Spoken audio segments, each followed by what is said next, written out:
Hey everybody, Scott Wegener here with another episode of the Garrison at Nobleman Square. Today we're talking with micro-budget filmmaker and actor Dutoit, who hails from South Africa. His big dream to become the next big screen Tarzan, and he's spending a lot of energy to make it happen. Here's a trailer of his latest short film. If adventure has a name, it must be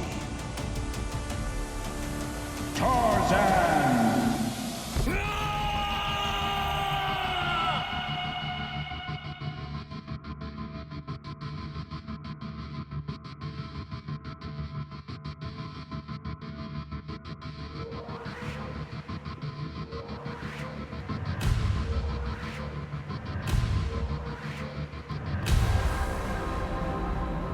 There is no savior, no more hope, no more Tarzan.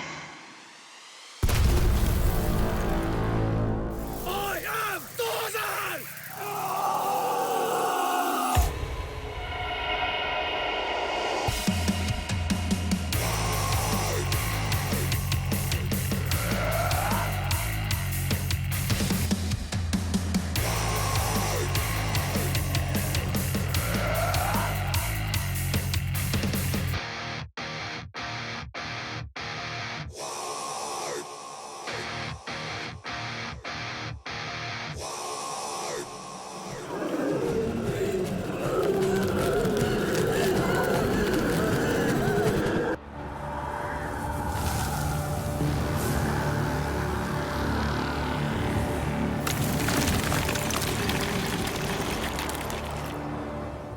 Dutoit talked to me via Zoom from his home in South Africa.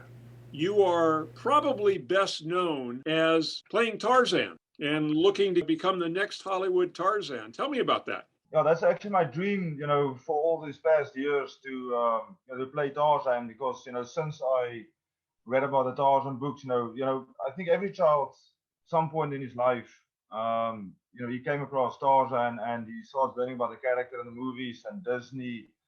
But for me, I started at age, I think I was 6 years old when I started reading about the comics and the Johnny Weissmuller books and movies and all that. So for me, the passion grew actually way later. I think I was around when I was finishing high school, and I think I was about 22 years old, and I actually got into the Tarzan thing because I like the character so much, what he represents, the physicality and, Tarzan is Tarzan, it's this physical guy in the jungle and it's nature. And so, yeah, I think since then, since I was 22 years old, I started making short films and, along with my twin brother, we did some short films of Tarzan running in the jungle.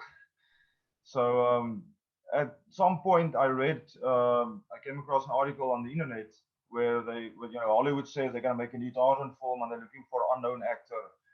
I think Steven Weintraub or someone, Weintraub was producing, and it was actually this movie that came out in 2016.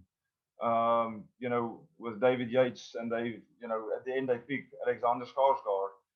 But I haven't, the dream, the Tarzan dream is still growing, and it's something I still want to do. So I'm planning a lot of new Tarzan projects that I want to get off the ground, even this year and early next year. You're not waiting for Hollywood to come. You're going ahead and making your own Tarzan films. Yeah, that's right. Because the thing is, I don't want to wait for Hollywood, or since the beginning, people told me that you're gonna have to stand in a line for an audition. Will you be able to do an audition? To me, it's not actually about the audition. I wanted to go out of my own way and make the short films. I really want to show the people or producers or Hollywood that this is me as Tarzan. This is how I look like in the jungle, in a loincloth, on an elephant. So I'm making all these Tarzan short films, obviously with the permission of the Tarzan Foundation, because early on I made contact with the president of the Tarzan Foundation, Jim Solos, and since the beginning, he liked what I did and I liked what they did, and he said, okay, as long as I don't make any money from this from the short films. He gave me permission to make all these Tarzan short films, purely for promotional, it's mostly promotional work and all that. So yeah, I made all the Tarzan short films, and it actually spread worldwide, and people from Japan and Netflix and the BBC in Australia, they all got the attention from this guy who wants to be Tarzan. This is Hollywood's next Tarzan. Do you have like an online petition, or how are you getting that popularity communicated to Hollywood? Yeah, the thing is, I'm actually so far doing it all by myself. I don't have, well, later on I got an agent, but since the beginning of time, when the Tarzan dream started, I did all the promotional and marketing myself. So I just, always looking for ways to market myself as Tarzan. And as soon as, the views on YouTube actually, skyrocket, I got like 40 million views now, and I got 130, almost 140,000 subscribers on YouTube. So I think from there, a lot of journalists and people and producers and actors saw the Tarzan videos, and then the newspapers contact me, and some documentaries in Germany, and a lot of people, they saw me on social media and all over the world about Tarzan. So yeah, so far I just market myself. I make a few Tarzan short films, and just in a way that it would capture a certain unique way of Tarzan, because I don't,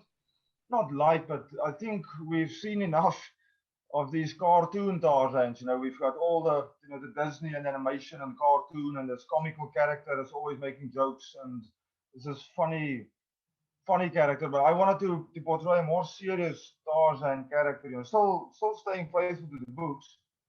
But I just wanted to show something, a different side of Tarzan, where he's much more in nature and having, always busy doing things, instead of just, Tarzan walking around and, instead of Tarzan saving people, he's getting saved. So yeah, that's actually the idea.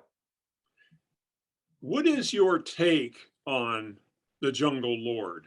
There's everything from the Johnny Weissmuller version, where he is broken, stilted English, barely understands the language, to Lord Greystoke, who's very well educated and cultured, but goes back to the jungle.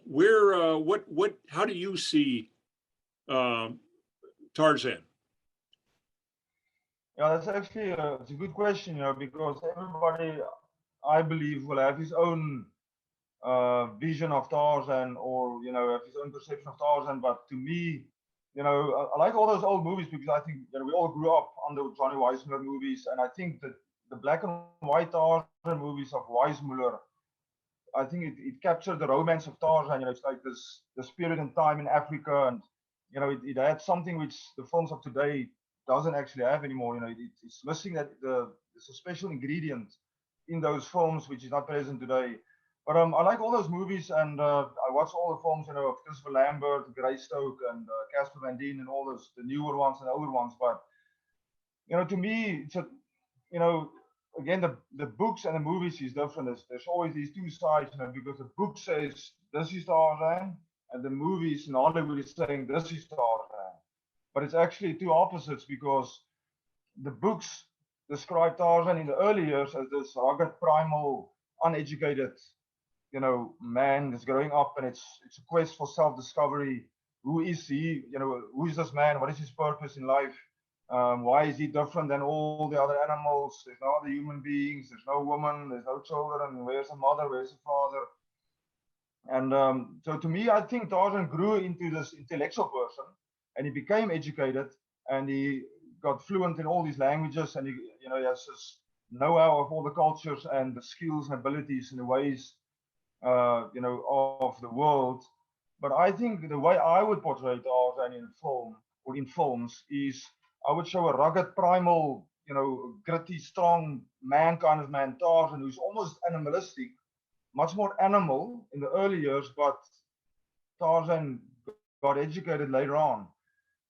So I wouldn't focus so much on the broken English. I think for me, it actually, I think it works, because if I'm talking my fluent English, then I already have this foreign accent, So I think because Tarzan didn't speak English, because for 20 years in the jungle he didn't speak English, so he wouldn't have an English accent or American accent.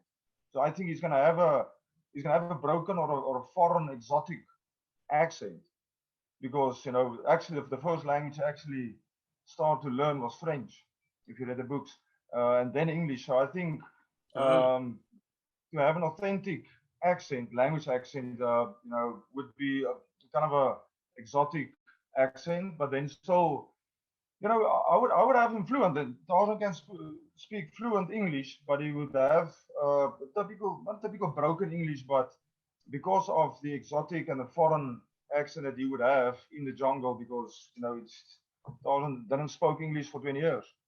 So I wouldn't say he had a broken English. I would say from the day he started talking, we sort of have to speak in phrases, almost like Conan or Terminator. It's all those phrases. So I wouldn't make him too educated, like otherwise he's gonna be a normal person. But I would have him more like Conan. It's like this. Here's this jungle man. I've seen some research that that's coming out of Africa that lowland gorillas may have a language, of grunts and growls and snorts and facial movements and that sort of thing. And is that something that you have looked into, of whether, as he learns civilized languages, that he already has a language of those who raised him? Yeah, that's a good point you're actually making. I did some research into, the behavior of animals and humans, and I think Tarzan would also learn and use a lot of those elements that he see in animals, because if you surround yourself for a long time with animals, you pick up the way animals communicate with each other. There's different ways than people. So yeah, I think like you said, like gorillas, I think Tarzan would also have this style of communication between animals and humans. So I think that's a good way of showing Tarzan, not just when he's interacting with people now. I wouldn't have Tarzan just walk up to somebody and say, hi, shaking my hand, because he's not accustomed to handshakes. So Right. I think it would have a much more, a different approach of, when they're greeting people, when you're talking to people. You would also use the animal ways of talking to people, and like eye contact. And I think some of the things I read in the Tarzan book, I think it was in, I think it's the sixth book, The Jungle Tales of Tarzan. I think he was communicating to one of these, I think it was Tika, it was one of the apes, and the ape had a small baby. But when he tried, he came closer to the apes, and they all knew him, but he just wanted to play with a small monkey. But when he came to the small monkey, and he was, because us humans, we smile, but our smiles is translated to animals as, you're baring your teeth. So that the Right. mother ape thought he was, he's baring his teeth. He's not, but Tarzan was actually smiling, so then the ape attacked him. So I think Tarzan wouldn't just smile, because like I just said, animals would perceive that as an aggressive behavior. So Right. it's interesting behaviors of animals that I think Tarzan would be aware of. On something a lot less esoteric and intellectual, where do you fall on the Tarzan yell that Johnny Weissmuller made popular? Almost every film has used that yell, and they even used his voice for that yell. Where do you fall in that? Do you think that that's something that is past its prime, or should keep going as one of the Tarzan traditions?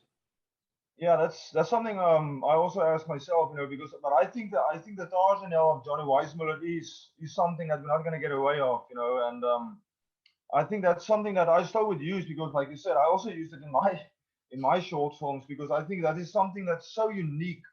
It's like anybody, if you play that sound anywhere in the world, anybody would say that's Tarzan.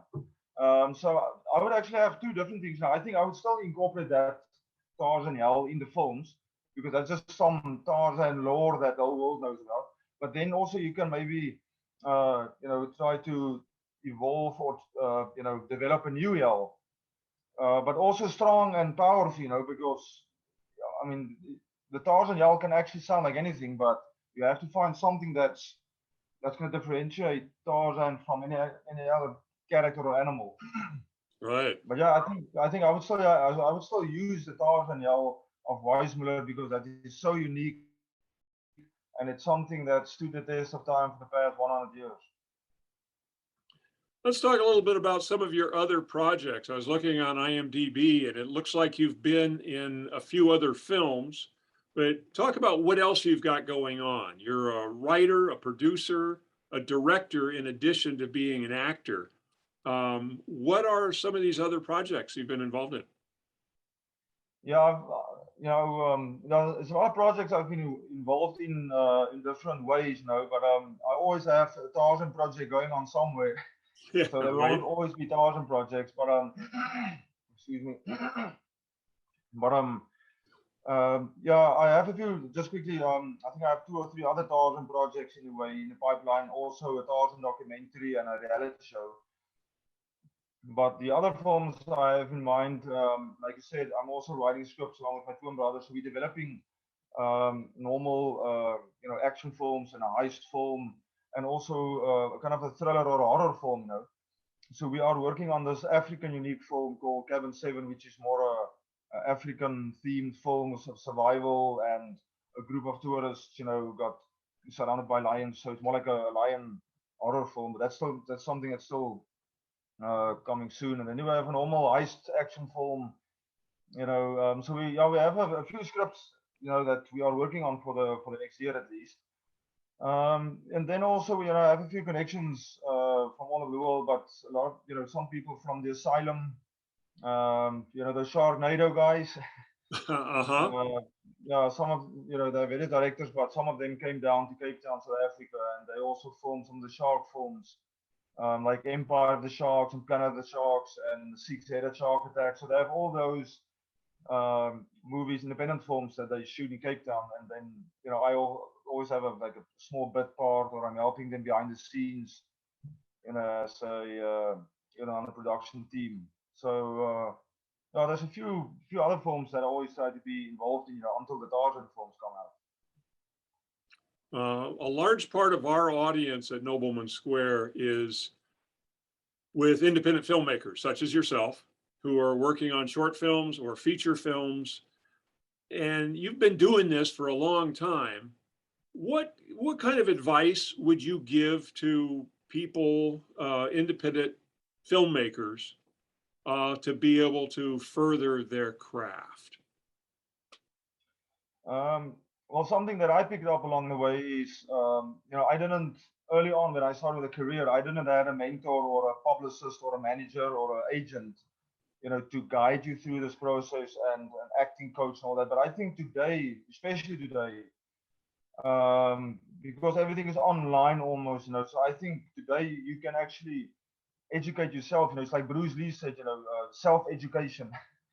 So the thing that I learned was, like we said earlier on before this interview, that I wouldn't wait for an audition, or I wouldn't wait to get an agent or a manager or a publicist to help you, guide you through the career, because then it's going to take forever, or you might not even find one. Right. So I would say that the best thing I would do is to always, you can always work on your acting and training, and you can watch tutorials on YouTube, and any possible way that you can find for self-education. But the other thing I would do is which is what I also did with the Tarzan thing, is start making your own films, making your own short films. So just pick up a basic camera and start filming, almost like audition tapes. It's like short show reels. Just film anything where you are acting, or close-ups or wide angles, or where you're doing something, to sell yourself as an actor. So I would say one of the best ways today is get a photo shoot and do show reels, short films. Any kind of a short film where you are playing a certain character, or where you're playing a part somewhere. So that's one of the 2 things I would say: get a killer photo shoot and start making short films. All right. And finally, the big thing coming up here is you're starting a film festival. Yeah, the film festival is something that I actually had in the back of my mind for a while, but there's always a time and a place for everything, in life. So I just felt that at this moment, because of all the short films we also did, so we made a short film called Tarzan, Curse of the Mummy, the one that Tarzan goes to Egypt. So that was also a film that we entered in numerous film festivals. And I think what every filmmaker, I believe, experience some point in his life is when he's entering or submitting a film to a festival, then he at some point gets rejected. So you think, now I'm going to win this festival, submit the film, damn, nobody's interested. Submitting this film, nobody. So I think, the Tarzan film we submitted did win a few awards and we got into a few festivals, but I felt, uh, damn those festivals, I want to make my own festival.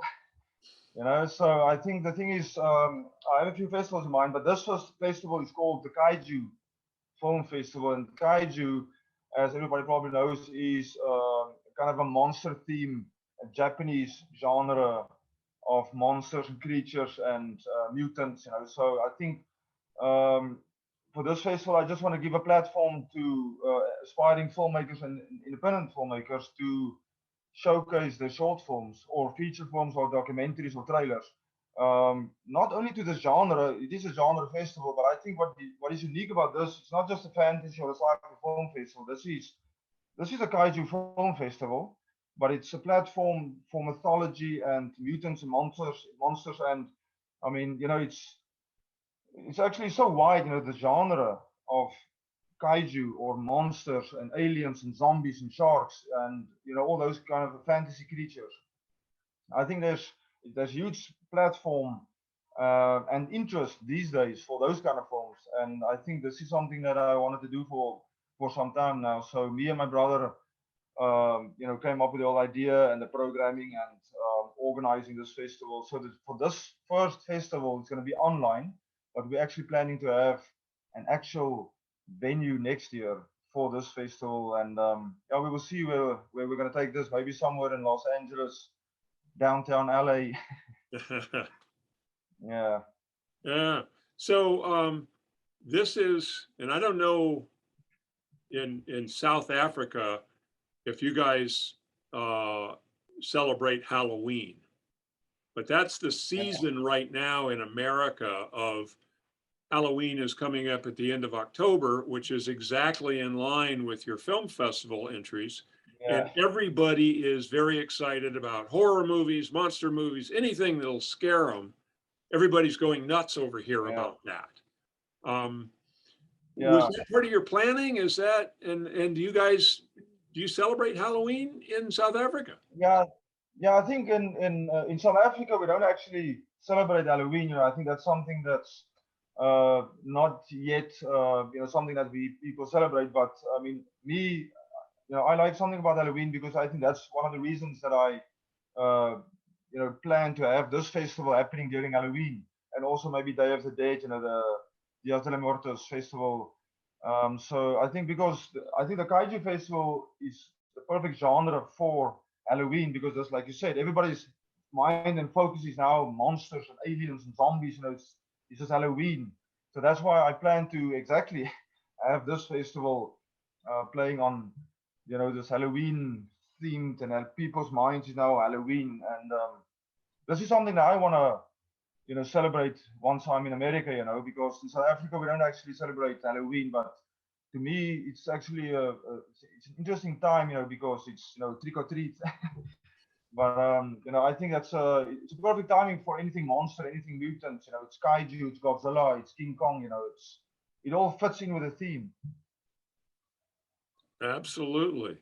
Well, best of luck with that, with the festival, with all of your projects, and if people want to see your work as Tarzan, what should they do? And if people want to enter in the Kaiju Festival, how should they do that?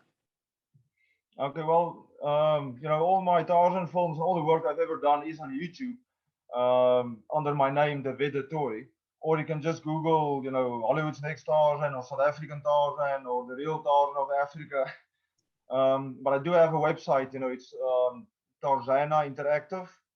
That is the website. But otherwise, you'll find anything of me under the name Dutoit Tarzan, for that matter. And then for the festival, it's Kaiju, so Kaiju Film Festival. So anybody who wants to submit can just go to Film Freeway, and you can just enter Kaiju Film Festival.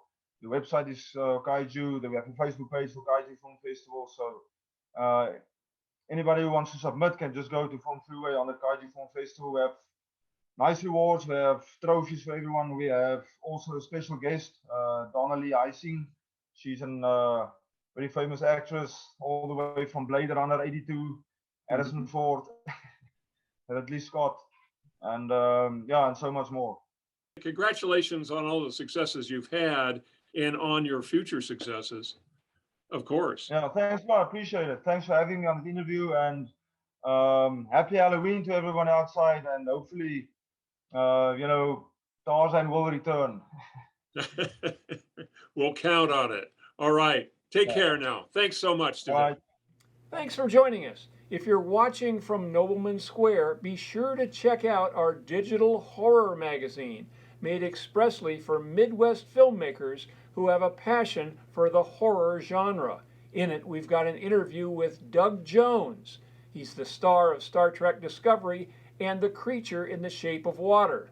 He's actually from Indianapolis, Indiana, taking a break from shooting Star Trek. Also, if you're watching from YouTube, hit my subscribe button and check out some of my other videos catering to the micro-budget and zero-budget filmmaker.